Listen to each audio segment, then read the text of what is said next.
Welcome and thanks for joining us. My guest today is Janice Haith, the Strategic Client Director for Department of the Navy at Oracle.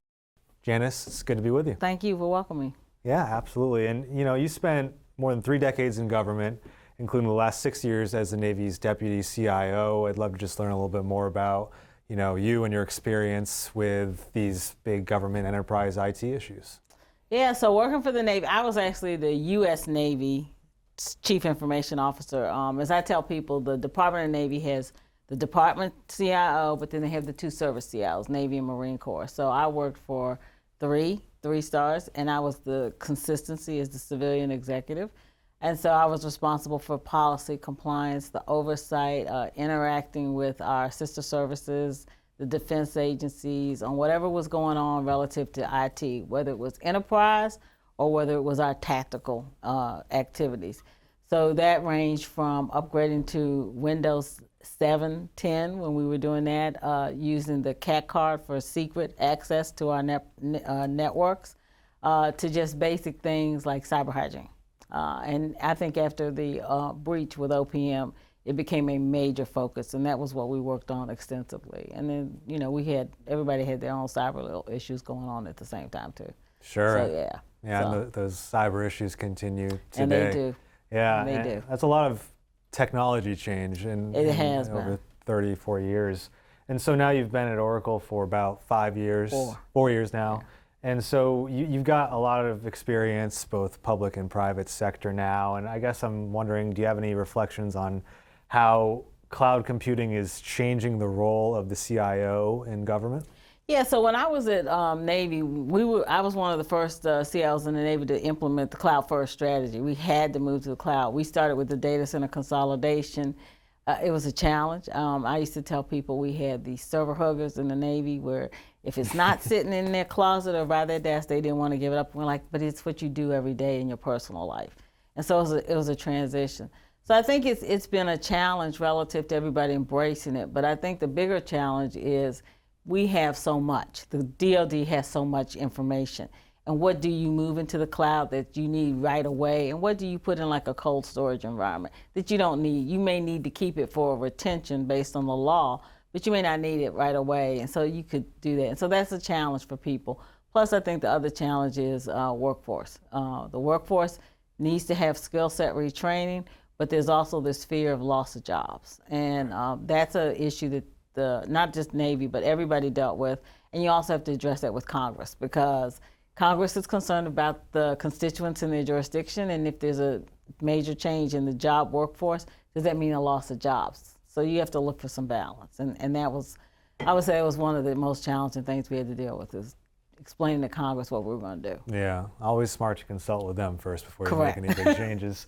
And so you're kind of describing the shift from cloud first to perhaps cloud smart today, where it's not just running to the cloud, but doing so in a logical way that makes sense, I guess. How does that work in practice? So I would say, so if you look just at the Navy and Marine Corps, I would base it on what we call the shore and the afloat. So for the business capabilities that are in the shore environment, it's a matter of how do you integrate all of the capabilities, whether it's a financial, HR, maybe it's the electrical, and working with how they're doing things. So we use smart grid technology when we meter bases for the electrical consumption, but that feeds it, that's a bill.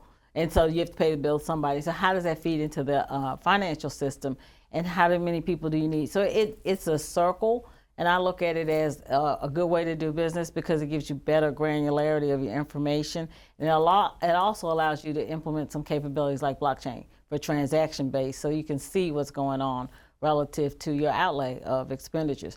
For the ships, though, it's a little different because ships do not get technology as fast as a shore. It's hard. You have to bring a ship into port, to the depot. They have various types of windows of maintenance that they can do. It can be a 2-week, it could be 3 months, it could be 2 years, depending on the ship. And so that technology is not always readily apparent and accessible to them right away, and that makes it a little bit more difficult. So you have to, in the Navy and with the Marine Corps, because they embark on ships, you have to have reach back. You have to reach back to the shore, and you may be running multiple versions of something for a long time until everybody gets caught up. I mean, if we could literally bring a ship back and do what we had to do right away every time, that'd be great, but it's not possible. Yeah, there are a lot of demands on the fleet, of course. And when you talk about extending cloud to the tactical edge, which is a buzzword for the Navy, that means out to a ship in the middle of the Pacific Ocean. Right. What does that look like? How do you actually pull that off? And what are some of the different developments that are happening on the technology in that arena? So for the ships, whether it's a sub carrier or a surface ship, it varies depending on their windows of maintenance opportunities. They call them WOOs, windows of opportunity. But it varies relative to what you can do during that time, whether it's at a port or depot. As you know, we don't do a lot of ship upgrades in foreign ports because of what happened with the several years ago.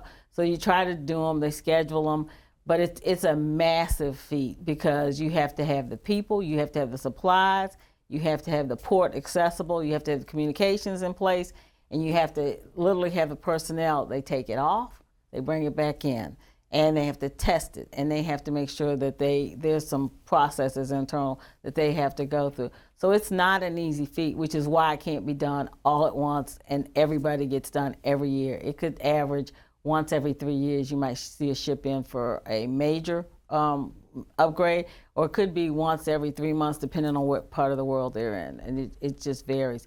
The situations that are going on in the world drive those maintenance schedules, and that's part of the challenge. Right, yeah. And a little earlier, you were talking about, the kind of difficulties of shifting away from the data center to the cloud. And now it seems like a lot of agencies are kind of moving or accepting a hybrid model going forward. What are your views on that, and how you kind of strike the optimum balance between getting to commercial cloud and keeping what you need or can in a data center? So I think the hybrid model is a good solution for those that are hesitant and they need what's called the trust but verify. I need to see it, verify it, make sure it really works. But I think that if you have an on-prem, off-prem solution with your commercial providers, and you can work with them to build the blocks to get the trust, but also to ensure there's no degradation in the interoperability or the mission applications, that's where the critical part is. Those mission critical, what they call MAC 1 applications, making sure that there's no break, there's no possible interruption, because that could cause somebody to lose their life, as simple as that. But I see that being a stepping stone to eventually, I would say, probably 90 to 95% of the government's going to be commercial cloud. It's just taking a little longer, and that's resources that impact it, it's workforce training, it's the security protocols, and then making sure the vendors have the ability to do that and are willing to do that. Like Oracle has both a hybrid solution for on-prem, off-prem, we can use it, we're accredited, but you have to get the customers to believe in it and move to it, and that's culture. That's a culture issue. Yeah, and beyond just the safety issues of shutting down an application, not every application is built ready for the cloud, right? Like it was built in a data center. Built in a data center, and some of them are older than you probably use. And so they have to be re-engineered, and they have to be brought up to current standards, and that takes time, and that takes money. And so you have to find the people that can do that work. We use, everybody uses their partners, their systems integrators to do that, to help with it, but it's a full all-court press effort from everybody in the technology community. It's not a one company, one person, one organization effort. Everybody has to participate, and everybody has to be on board to do it. Right, okay.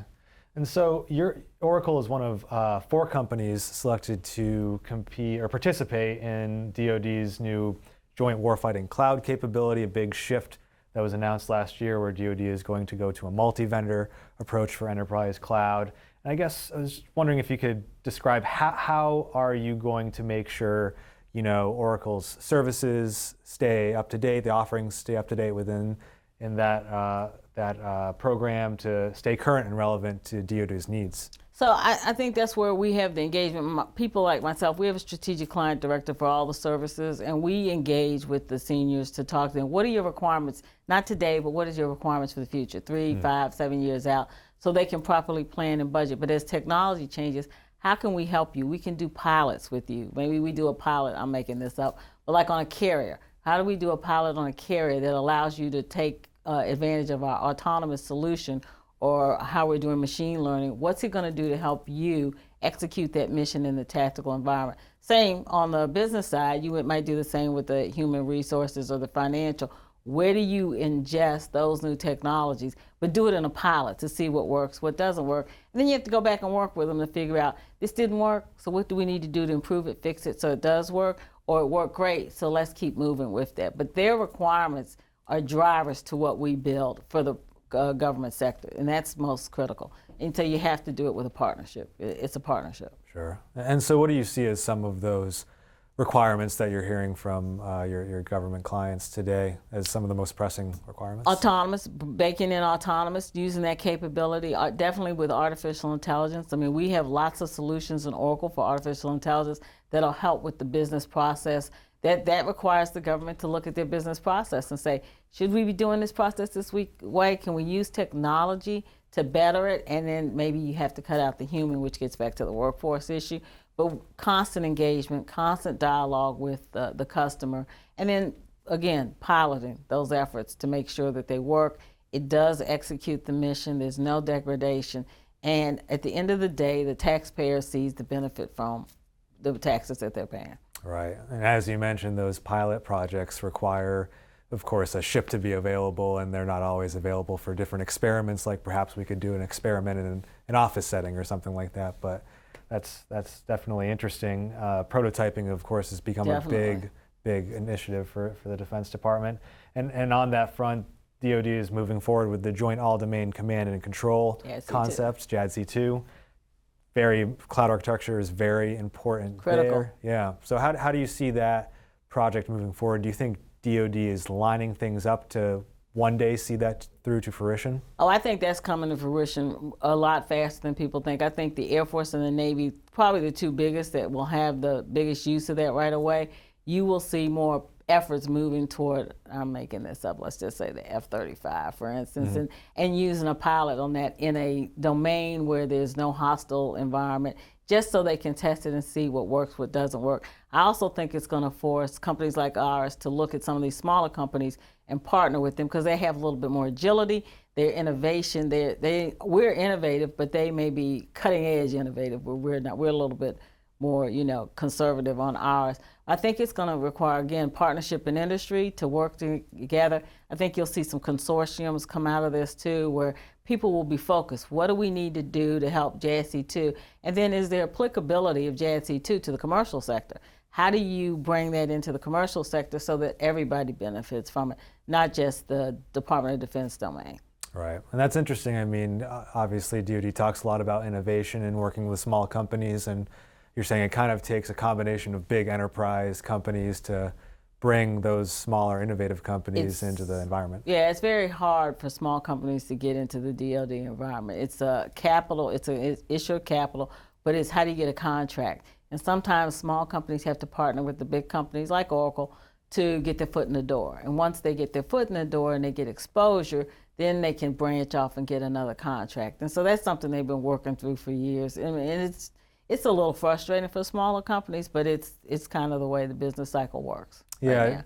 Do you see the Navy in particular doing anything? They've done things like, I think, Naval Integrated X and other smaller initiatives to help make it easier for startups and small companies. I think everybody's capitalizing on the DIUX and Naval X opportunities. Yeah. We just came back from San Diego from FC, or West as they call it, and we had a lot of small companies there showing off what they could do with their new technology. And it was beneficial because for the uniform personnel, they got to see, hey, there's innovation. Somebody's listening to us, listening to what we need and want. And then the big companies got to talk to some of the smaller companies and say, hey, we want to talk to you, see where we could work with you on possibly providing a solution for an enterprise to the Department of Defense or the Navy, the Marine Corps, whichever service it was. Right.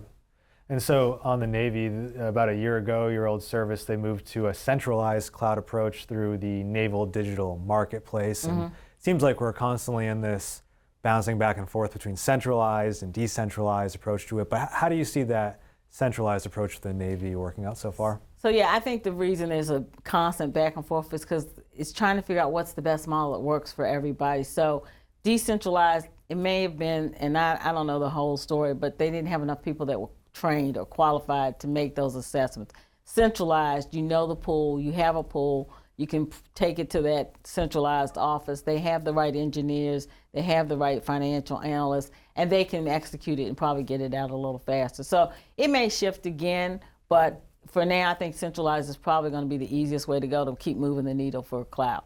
Yeah, and how do you see kind of the services like the Navy and then, big DoD, DISA and the Fourth Estate coming together under a kind of broader department cloud strategy? You see that kind of collating so far? I think that John Sherman, as the DoD CIO now, is going to move toward that. I just think he's only been in the seat like almost 3 months now since he's been confirmed. So he has to pull everybody together to see where everybody is. Where are you in this journey?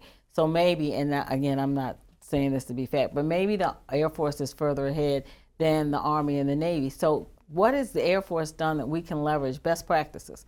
What can we do? What are your tactics and procedures that you're using that could help everybody else? And what vendors are you working with to actually meet your needs? And so when you go back to the multi-cloud strategy, I think that's important because every cloud environment may not be suitable for every action in DoD.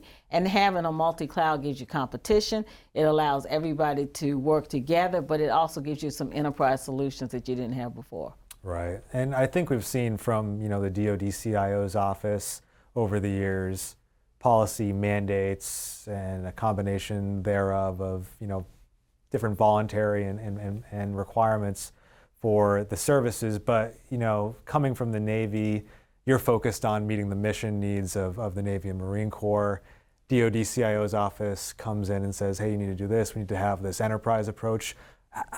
What were the best ways for that centralized approach to work from on up that you heard from the CIO's office in your time? And how do you think John Sherman could take that going forward to have success? I used to work in DoD CIO before I went to the Navy, so I understand it. It's a challenge, but you have to bring the services together. You have to listen to them. What can they do? What can they not do? What's the state of the world? What's going on that we can execute something today? Or is it something that we can't plan for another 3 years? Again, in the case of the Navy ships, you just can't tell the Navy to do this on a ship. A ship doesn't turn on a dime. So it's something you have to plan out. And I think John Sherman's office is good at pulling people and organizations together. They have forums for that. They get to voice their concerns. They look at their budgets. And they have the absolute ability to say, we can make this policy change, but we know we can't get it executed 100% today, but in 3 years it'll be 100% executed. And if I look back at when DoD implemented the Common Access Card, the journey for that until they finally said, enough, we're doing it, here's the date, everybody has to be ready. They did it, but we had time to plan for it. Short term doesn't always work. Doesn't work. Not for the tactical. It can work better for the business side, but not for the tactical. Right. And as long as that can take, and now they're looking at getting rid of the CAC card in the future under zero trust. Right. So it shows you how quickly things evolve. Yeah. And on the workforce issue that you've referenced several times, again, another area where the needs of today kind of have to balance with what you're looking at in the future. How do you see DoD's IT workforce evolving, and where do you think they could, where do you think they're having successes, and where do you think they could make some improvements? So I think DoD is losing people because of the salary, which they have no control over. That's governed by the administration and Congress, the salary. So when industry can lure you away, they are, and we're seeing it. So you're taking the brain trust, but that means DoD has to outsource to those vendors to get the work. And I think you're going to see more outsourcing because that's a technology.